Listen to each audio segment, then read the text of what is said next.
गरीबी में कारा मोरे बेटा हुआ पुलिस वाला। मुझे आज भी वो दिन याद है जब मेरी माँ के जो भावनाएं थी, उनके शब्द थे, ऐ गरीबी देख तेरा गुरूर टूट गया, तेरा मुंह काला हो गया, तू मेरी दहलीज पर बैठी रही और मेरा बेटा पुलिस वाला हो गया। आज भी मुझे याद है 3 अगस्त 2015 को मैंने कसम खाई कि जब तक पीएससी नहीं निकलेगी, मुझे लाल बत्ती वाली नौकरी नहीं मिलेगी, मैं दाढ़ी नहीं बनाऊंगा। मेरे परिवार में लगभग 150 का परिवार है। उसमें मेरे एक चाचा जी हैं, वो पोस्टमैन बन गए। तो जब हम लोग काम करने जाते थे, जंगल जाएं या कहीं और, तो हम देखते थे कि यार हम लोग इतनी मेहनत करते हैं और सुबह से जाग कर, और हमें कुछ नहीं मिलता, 200 रुपये 400 रुपये मिलते हैं। और हमारे चाचा जी 11वीं पास है और बढ़िया अच्छा खासा वेतन मिलती है और बढ़िया सम्मान से रहते हैं। तो हमारी माता जी मोटिवेट करती थी कि देखो पढ़ाई का अर्थ क्या है, पढ़ोगे तो कुछ कम मेहनत में ज़्यादा काम कर सकते हो। और मैं लोगों को बताता भी हूँ कि इन हाथों से गैंती, फावड़ा और सब्बल, हथौड़ा चलाने से बहुत आसान काम है एक छोटा सा पेन लेकर चलाना। और ज़मीन पर खुदाई करने से अच्छा है किताब पे कुछ कॉपी पे लिखना। तो मैं लोगों को बताता हूँ कि आप जो खास कर कहते हैं ना, जो अनपढ़ हैं, वो अगर अपने बच्चों को पढ़ाओगे तो परिवर्तन आएगा, और परिवर्तन ऐसा भी आएगा कि आप सोच भी नहीं सकते। तो मैं 1 से लेकर 8वीं तक हम लोग सरकारी स्कूल में ही पढ़े, और हिंदी मीडियम थे तो हिंदी हमेशा हिंदी अच्छी भी लगती थी, बचपन से हिंदी मीडियम में ही पढ़े हैं। 8वीं तक गांव में पढ़े। 8वीं में जब टॉप किया तो थोड़ा सम्मान मिला, तो लगा कि ये सम्मान पाकर लगा कि पढ़ाई बहुत अच्छी चीज़ है, हमें पढ़ना चाहिए, हमें भी कुछ अलग करना चाहिए। तो वो पढ़ाई से जो हमें हौसला अफजाई मिली, फिर 9वीं में प्रवेश चाहिए था, तो गाँव के आसपास कोई स्कूल भी नहीं था, अजयगढ़ तहसील लगती है, तो ऐसा लगा कि पास में उतनी अच्छी पढ़ाई नहीं होती। तो हमारे एक गुरुजी थे, बचपन के गुरुओं को नहीं भूलना चाहिए, सुरेंद्र माट साहब बोलते थे हम लोग उनको। उन्होंने हमें सलाह दी कि संतोष एक्सीलेंस स्कूल होता है, अच्छी पढ़ाई होती है। तो हमने, याद है मुझे, हमेशा मैं वहाँ पर फॉर्म भरने गए, हम लोग, लास्ट डेट थी।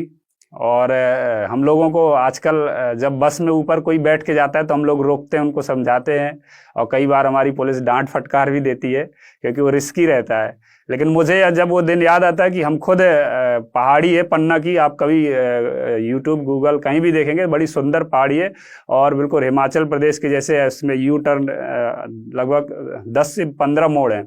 तो उस पहाड़ी में भी हम लोग बस के ऊपर बैठकर फॉर्म भरने गए थे। और जब कहीं आप बाहर जाओ और अपने क्षेत्र का कोई व्यक्ति मिले तो बड़ा अच्छा लगता है। तो ऐसा कहीं भी हो, आप दिल्ली आओ, अगर मान लो गांव छोड़ कर, तो यहाँ पे कोई मिलेगा तो बहुत अच्छा लगेगा। तो हमें हमारे वहाँ के एक बाबूजी मिले, तो उन्होंने, हमारा अंतिम डेट थी, रात को 8 बजे तक बैठकर उन्होंने फॉर्म भराया था। उसके बाद एंट्रेंस एग्ज़ाम हुआ। उस एंट्रेंस एग्ज़ाम में मैंने अच्छे नंबर लाए तो मुझे वहाँ पर एडमिशन मिला, और फिर पढ़ते रहे, पढ़ाई की, फिर थोड़ा और मन लगने लगा। और 10वीं के बाद 12वीं पास की। तो उस समय जब सोचता था कि यार बहुत 5 साल हो गए, क्योंकि एज भी हो गई थी, हमारे साथ वालों की शादी वादी भी हो गई थी। गांव में जल्दी हो जाती है 20-21 साल में, तो बहुत से लोगों की शादी में भी नहीं जा पाए। फिर तो ये मैंने फिर प्रयास किया, उनने मुझे समझाया, और मैं आज भी प्रेरणा मानता हूँ उनकी। पीएससी में हालांकि वो सिविल सर्विस नहीं निकाल पाए, उनने इंटरव्यू भी दिया था, मेंस भी दिए। तब मुझे लगा कि यार मैं पढ़ने में तो होशियार था, पढ़ने ही है, क्यों नहीं कर सकता। आज भी मुझे याद है 3 अगस्त 2015 को मैंने कसम खाई कि जब तक पीएससी नहीं निकलेगी, मुझे लाल बत्ती वाली नौकरी नहीं मिलेगी, मैं दाढ़ी नहीं बनाऊंगा। रिजल्ट आया, और जुलाई महीना बारिश का होता है, रिमझिम बारिश हो रही थी।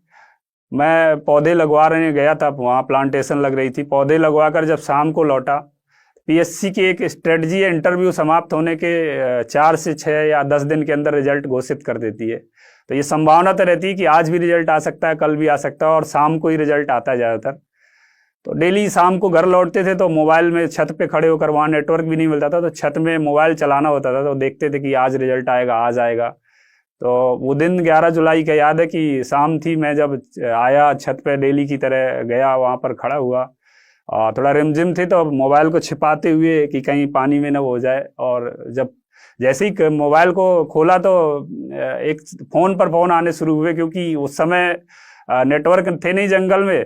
तो मुझे लगा कुछ आज हुआ, कुछ तो हुआ है, जब ये चहल पहल है इतनी ज़्यादा, वरना जंगल में हम डेली रहते हैं, कोई याद नहीं करता।